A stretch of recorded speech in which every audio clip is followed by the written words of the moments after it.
Pregnant सास। जमाना कितना भी बदल जाए, इतना भी नहीं कि बहू घर आए और सास गर्भवती दिख जाए।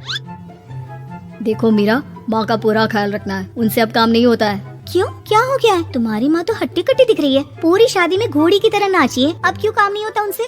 वो माँ प्रेग्नेंट है ना, बच्चा होने वाला है, मैं कभी भी भाई बन जाऊंगा इस साल के अंत तक। क्या बोल रहे हो? वो सर पर हाथ रखकर बैठ जाती है। यार पहले क्यों नहीं बताया? कैसा मजाक है ये? झूठ बोल रहे हो ना? हाँ झूठ बोल रहे हो ना? तभी ससुर की आवाज आती है। बहू पानी गरम कर दे, तेरी सास को दवाई देनी है।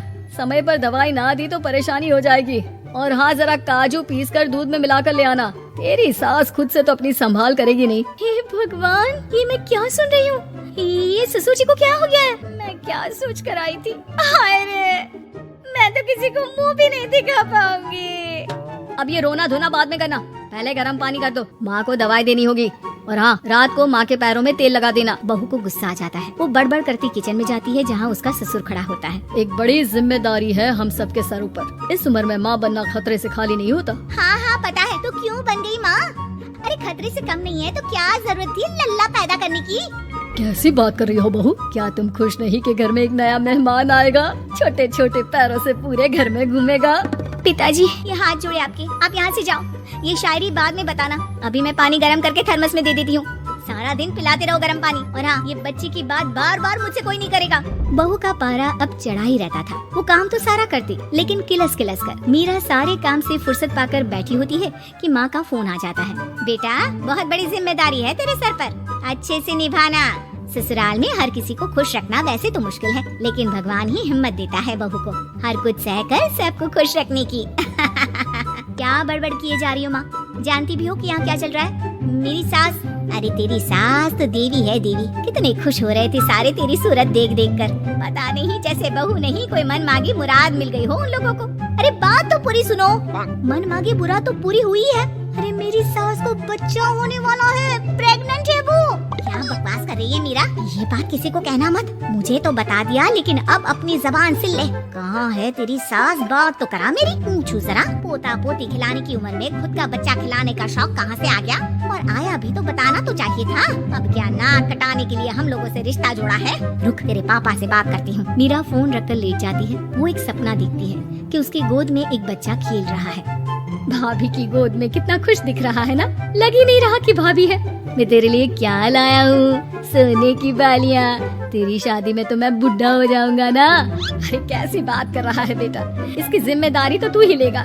हम लोगों का तो कोई भरोसा नहीं, कब ऊपर वाला उठा ले। बहू को सास को देख देख कर गुस्सा आ रहा था। तभी वहाँ पड़ोसन आ जाती है। अरे बहू, तुझसे तो पूछने से भी डर लगता है कि कब खुशखबरी सुना रही है।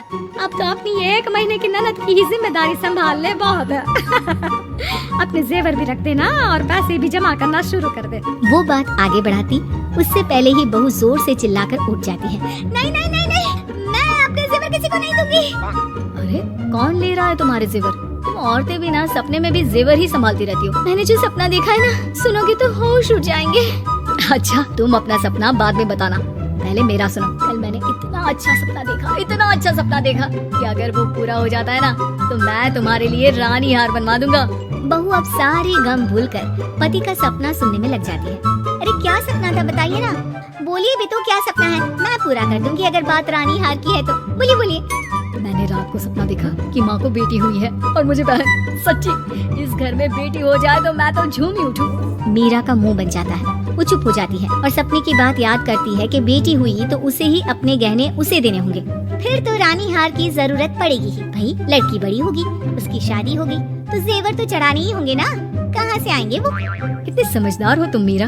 मैंने भी यही सोचकर तुम्हारे लिए रानी हार लेने का सोचा था। अरे फूटी किस्मत मेरी जो ऐसा परिवार मिला।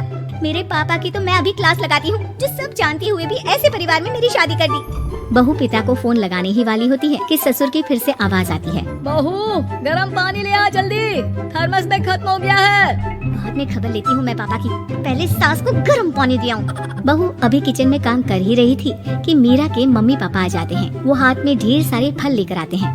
मीरा के पिता मीरा के ससुर से कहते हैं, लीजिए भाई साहब ये फल रखिए, बहन जी को खिला दीजिएगा। वैसे कैसी है उनकी तबीयत?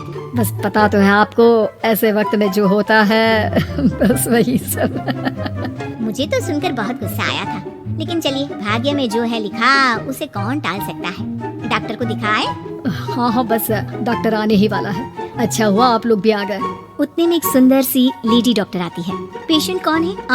अरे नहीं जी, मैं तो बहू हूँ इस घर की। मैं तो अभी सोच भी नहीं सकती पोता या पोती के बारे में। अभी तो मेरी सास ही। अरे चुप हो जाना, देख तो ले, डॉक्टर है ये, किसी के भी सामने गुस्सा फोड़ देती है। डॉक्टर कमरे में जाती है और थोड़ी देर बाद बाहर आ जाती है। पीछे से सास भी निकल आती है। हे भगवान, इतना दुख तो किसी को भी ना दे जितना मुझे दिया है। देखिए बहन जी, आप लोगों को तो ये सोचना भी नहीं चाहिए था। वही तो मैं भी कह रही थी कि आप लोगों के लिए तो सोचना भी गुनाह है, लेकिन अब पछताए होत क्या जब चिड़िया चुग गई खेत। डॉक्टर वहाँ से चली जाती है। मैं माँ नहीं बन सकती, मैं प्रेग्नेंट भी नहीं हूँ। ये कैसे? तुम तो बोल रही थी कि अरे वो गैस का दर्द था और पेट भी गैस से फूल रहा था। डॉक्टर ने चूर्ण दे दिया है, गर्म पानी से फाँकना है। मैं भी लाती हूँ गर्म पानी। अरे मैं तो गीजर ही लगा देती हूँ। खुशी के मारे पागल ना हो जाए।